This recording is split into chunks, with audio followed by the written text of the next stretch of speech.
Hello everyone, तुम्ही सर्वजण कसे आहात? माझी खात्री आहे तुम्ही सर्वजण मजेत असणार आणि हाय व्हायब्रेशनमध्ये लॉ ऑफ अट्रॅक्शनची जर्नी फॉलोसुद्धा करत असणार. मित्रांनो, आज आपण जाणून घेणार आहोत स्वर विज्ञान. तर स्वर विज्ञान म्हणजे सायन्स ऑफ ब्रीदिंगच्या मदतीने कसे आपण आपल्या सर्व इच्छांना मॅनिफेस्ट करू शकतो. ही जी टेक्निक आहे मित्रांनो, ते खूप वर्ष पुराणी टेक्निक आहे. म्हणजेच ही हजारो वर्ष पुराणी टेक्निक आहे. ही काही आत्ता लेटेस्टमध्ये आलेली टेक्निक नाही आहे. या टेक्निकचा उपयोग खूप काळापासून होत आहे. जसं की आईन्स्टाईन आहे, गौतम बुद्ध आहेत. ह्या श्वासाच्या विज्ञानाला म्हणजे स्वर विज्ञान म्हणजे श्वासाचे विज्ञान, सायन्स ऑफ ब्रीदिंग. तर यांना आईन्स्टाईन आहे, जसे गौतम बुद्ध आहे, या तेव्हाच्या याच्यापासून ही टेक्निक चालत आलेली आहे. म्हणून ही टेक्निक खूप हजारो वर्ष पुराणी ही टेक्निक आहे. ह्या टेक्निकचा उपयोग खूप काळापासून सुद्धा होत आहे. ह्या टेक्निकने खूप सारे असे जादुई बदलाव आपण आपल्या जिंदगीमध्ये आपल्याला होत असतात. म्हणजे तुमची जी कुठली इच्छा आहे, कोणती इच्छा आहे ती मॅनिफेस्ट होते. आपल्या हर रोजच्या दिवसाचे जे काही शुभ कार्य असतात त्यासाठी सुद्धा ह्या टेक्निकचा आपण यूज करू शकतो आणि आपले सर्व शुभ कार्याला सफल सुद्धा करू शकतो. तर सर्वात पहिले बघूया की स्वर विज्ञानचा वर्ड आला कुठून आहे. तर स्वर म्हणजे श्वास. आपला जो एक श्वास आहे, आपला तो एक स्वर आहे. आणि राईट जी नोस्टल आहे ती आहे सूर्यस्वर, म्हणजेच उजव्या साईडचं असते ते सूर्यस्वर म्हणजेच पिंगला नाडी, आणि लेफ्ट साईडला असते ती इडा नाडी म्हणजेच चंद्रस्वर. ओके, डाव्या साईडला. तर ह्या आणि जेव्हा दोन्ही नाड्यांमधून लेफ्ट आणि राईट म्हणजे उजवा चंद्रस्वर आणि सूर्यस्वर दोन्ही जेव्हा ॲक्टिव्ह असतात आणि दोन्ही नोस्टलमधून एकसारखा तेजीने हवा बाहेर येत असते, तेव्हा असते सुषुम्ना नाडी ॲक्टिव्ह. ओके, सुषुम्ना स्वर ॲक्टिव्ह असते. म्हणून आपल्याला काय करायचं आहे, इडा आणि पिंगला ह्या सुषुम्ना नाडीमध्ये आपल्याला काहीच करायचं नाही राहत. फक्त मेडिटेशन, भगवानाचे मंत्रजाप हे वगैरे करायचे असतात. आपण ते सुद्धा समोर बघूया. तर इडामधून निघते ती वायू थोडी शीतल असते आणि पिंगलामधून निघते ती गरम असते, कारण पिंगला नाडी ही गरमाहटवाली असते उजवी. ओके, आणि लेफ्ट साईड असते चंद्रस्वर. चंद्र हा शीतल असतो म्हणून ती थंडी हवा येत असते. आणि जेव्हा दोन्ही नोस्टलमधून एका वेळेसच हवा पास होत आहे, वायू निघत आहे, म्हणजेच तो सुषुम्ना स्वर. तर ह्या श्वासाच्या ताळमेळाने आपण आपल्या इच्छांना कसे मॅनिफेस्ट करू शकतो. असं म्हटलं जाते की जे आपला श्वास असते ते आपले प्राण आहेत, म्हणजेच आपण आपल्या श्वासामुळे जिवंत आहोत. हो ना मित्रांनो, बरोबर आहे ना. आणि म्हणूनच श्वासाच्या ताळमेळाने आपण आपल्या इच्छा ह्या मॅनिफेस्ट करू शकतो. सकाळी उठल्यानंतर आपल्याला सर्वात पहिले आपण जसं बेडवर उठतो आणि डोळे पुसत आपण तिथेच लेटून राहायचं आहे, ना की एकदम उठून आपल्याला जमिनीवरती पाय ठेवायचा आहे मित्रांनो. तर तसं करायचं नाही आहे. आपण जेव्हा जाग येते नाही, आता उठायचा आपण प्रयत्न करत आहोत, त्यावेळेस आपल्याला त्याच बेडवर पडून राहायचं आहे आणि आपल्या नोस्टलच्या खाली बोट लावून चेक करायचं आहे की आपली कोणती नोस्टल चालू आहे. उठल्यानंतर श्वास चेक करा, म्हणजे तुमच्या कोणत्या नोस्टलमधून जास्त हवा तेजीने येत आहे, ती म्हणजेच ॲक्टिव्ह नोस्टल. त्याच नोस्टलनी जी ॲक्टिव्ह नोस्टल आहे म्हणजेच चंद्रनाडी ॲक्टिव्ह आहे समजा, म्हणजेच लेफ्ट नाडी. तर तुम्हाला काय करायचं आहे, जी नोस्टल ॲक्टिव्ह आहे लेफ्ट नाडी, तर त्याच नोस्टलनी दीर्घ खोलवर श्वास घ्यायचा आहे आणि मनातल्या मनात आपल्याला इच्छा ती बोलायची आहे. उदाहरणार्थ, सकाळी तुमची चंद्रनाडी ॲक्टिव्ह आहे, तर त्यावेळेस तुम्ही सूर्यनाडीवाली जी नोस्टल आहे त्याला तुमच्या बोटाने बंद करून ठेवायचं आहे, की म्हणजेच कुठेही हवा लीक होता कामा नये.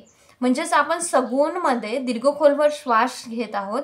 सगुण म्हणजेच काय, की दीर्घ खोलवर श्वास घेणे आणि निर्गुण म्हणजे श्वास सोडणे. तर आपण इथे काय करत आहोत, सगुणमध्ये जी ॲक्टिव्ह नाडी आहे त्यांनी आपण दीर्घ खोलवर श्वास घेत आहोत. श्वास घेताना म्हणजे चंद्रनाडीच्या नोस्टलने दीर्घ खोलवर श्वास घेत आपण आपली इच्छा मनात व्हिज्युलाइज करत आहोत की आपली इच्छा पूर्ण झाली आहे. ह्या प्रकारे श्वास घ्यायचा आहे. ओके, दीर्घ खोलवर श्वास सगुणमध्ये चंद्रनाडीवाल्या नोस्टलनी. तर ही प्रोसेस आपल्याला बेडवरच पूर्ण करून घ्यायची आहे. ही प्रोसेस बेडवर उतरायच्या अगोदर करायचे आहे. ओके.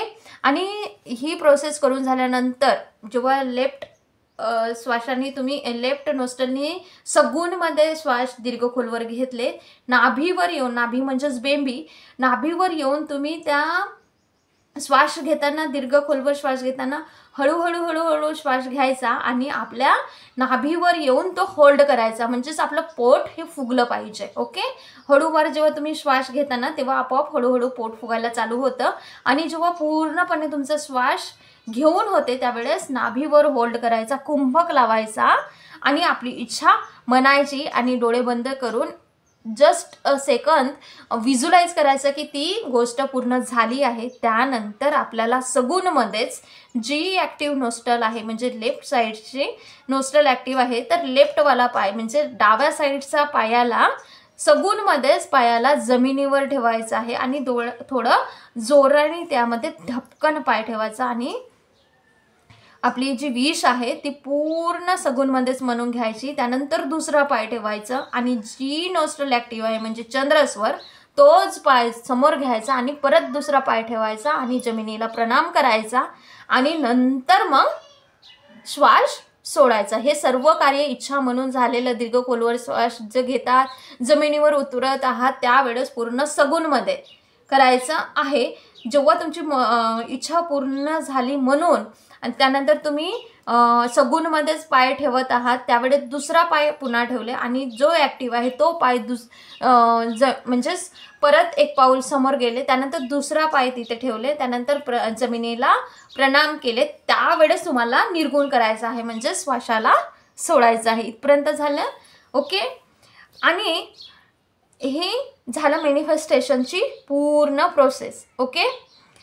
तर तुम्हाला ही प्रोसेस फक्त तुम्ही 7 दिवस करून बघा. 7 दिवसामध्ये नक्कीच तुम्हाला रिझल्ट मिळतील, 100% शुअर आहेत. ओके. आणि ज्यांनी ही प्रोसेस करत आहे 7 दिवसामध्ये त्यांना त्यांची इच्छा मॅनिफेस्ट झाली आहे त्यांनी कमेंट बॉक्समध्ये जरूर टाकायचं आहे. ओके. तर आणि जर दोन्ही नॉस्ट्रल जर चालू असतील म्हणजे दोन्ही नॉस्ट्रलमधून चंद्र आणि सूर्यस्वरमधून हवा पास होत असेल तर सुषुम्ना नाडी ॲक्टिव्ह असेल त्यावेळेस आपल्याला बिलकुल बेडच्या खाली उतरायचं नाही आहे. कुठल्याही शुभकार्याला किंवा दिवसाच्या सुरुवातीला काहीच करायचं नाही आहे. आपल्याला बेडवरच राहायचं आहे. ती फक्त सुषुम्ना नाडी अगदी 2 मिनिटपर्यंतच ॲक्टिव्ह असते, काहीच मिनिटापर्यंत ॲक्टिव्ह असते. कारण हे ॲक्टिव्ह कधी असते जेव्हा ती स्वर चेंज करत असते त्यावेळेस ही ॲक्टिव्ह असते. त्यावेळेस सुषुम्ना नाडी ही ॲक्टिव्ह असताना दोन्ही नाकपुडीतून जेव्हा सेम हवा पास होत आहे जास्त प्रमाणात त्यावेळेस सुषुम्ना नाडी ॲक्टिव्ह असते. त्यावेळेस भगवानाचे तुम्ही ज्या कोणत्याच भगवानाला मानता त्या भगवानाचे स्मरण करा किंवा मंत्रजाप करा किंवा मेडिटेशन तुम्ही करा किंवा मनातल्या मनात इच्छा म्हणत राहा. माझ्या तर मते मंत्रजाप जर केले तर सुषुम्ना नाडी ॲक्टिव्ह असताना मंत्रजाप जर कराल तर एक मंत्र 10,000 वेळ म्हणण्याच्या बरोबरीचे असते. ओके. म्हणून मंत्रजाप तुम्हाला वाटेल ते मेडिटेशन, मंत्रजाप किंवा तुम्ही तुमच्या इच्छासुद्धा यामध्ये बोलू शकता जेव्हा ही नाडी ॲक्टिव्ह असते. फक्त ती थोड्या मिनिटासाठी ॲक्टिव्ह असते, त्यानंतर परत चेंज होत असते, चेंज होत असते. सुषुम्ना नाडी फक्त 2 मिनिटासाठीच ॲक्टिव्ह असते, नंतर लगेच स्वर चेंज होतो. ह्या प्रकारे कोणत्याही शुभ कार्याला जी राईट किंवा चंद्रस्वर ह्या दोन्हीच नोस्ट्रलमध्ये आपल्याला जमिनीवर पाय ठेवायचा आहे सगूनमध्ये इच्छा म्हणून झाल्यानंतर आणि ज्यावेळेस आपण प्रणाम वगैरे करतो त्यावेळेस निर्गुण करायचं आहे, सोडून द्यायचं आहे श्वासाला. हे सर्व कार्य आपल्याला सगूनमध्ये करायचं आहे आणि सुषुम्ना नाडी चालू असेल तेव्हा करायचं नाही आहे. ओके. जर तुम्ही बाहेर कुठे जायचं असेल, ओके, बाहेर कुठे शुभ कार्य सफल करण्यासाठी जात असाल तर जी नोस्ट्रल ॲक्टिव्ह आहे म्हणजे तुमची जर डावी नोस्ट्रल ॲक्टिव्ह असेल तर तुम्ही जो स्वर म्हणजे चंद्रस्वर किंवा राईट स्वर जो स्वर चालू आहे तोच बाहेर टाकायचा आहे. ओके. म्हणजे चंद्रस्वर चालू असेल तर डावा पाय टाका, उजवा स्वर चालू असेल तर उजवा पाय घराच्या बाहेर टाका. ओके. तर ह्या पद्धतीने तुम्ही तुमचे कुठलेही शुभ कार्य सफल करू शकता. तर ही टेक्निक खूप सिंपल आहे पण खूप जास्त इफेक्टिव्ह आहे आणि म्हटलं जाते की आपल्या नाड्यांसोबत युनिव्हर्सची कॉस्मोस एनर्जी कनेक्टेड असते. म्हणजेच आपले जे श्वास आहे, आपले जे जीवन प्रणाली आहे, आपलं जे शरीराचे प्राण आहे त्यासोबत युनिव्हर्सची स्पिरिच्युअल एनर्जीसुद्धा कनेक्टेड आहे. ओके. युनिव्हर्स एनर्जी कनेक्टेड आहे. शुभ कार्य करण्याच्या अगोदर तुम्हाला नोस्ट्रल चेक करायचं आहे, बरोबर स्टेप घ्यायचा आहे आणि आपली इच्छा जी आहे ते सांगितल्याप्रमाणे पूर्ण प्रोसेस करा आणि नक्कीच आपल्या ज्या इच्छा आहे ते खूप फास्ट पद्धतीने तेजीने मॅनिफेस्ट होतात. ओके, ह्या पद्धतीने तुम्ही तुमच्या दिवसाची सुरुवात करू शकता, पूर्ण दिवसाचे शुभ कार्य करू शकता, कुठे बाहेर जाऊन शुभ कार्य सफल करायचं असेल ते सुद्धा करू शकता. ओके, तर तुम्ही तुमच्या इच्छा बरोबर पूर्ण झाली आहे या पद्धतीने इच्छाला सगुण करत असताना, दीर्घ खोलवर श्वास घेत असताना अगदी काही सेकंद व्हिज्युअलाइज करायचं आहे. ओके, ती इच्छा पूर्ण झाली आहे याप्रमाणे या पद्धतीने तुम्ही सर्व मॅनिफेस्ट करू शकता. Thank you so much. हा व्हिडिओ आवडला असेल व्हिडिओला लाईक, शेअर आणि चॅनलवर जर नवीन असणार तर जरूर ह्या चॅनलला सबस्क्राईब करा. Thank you so much. God bless you.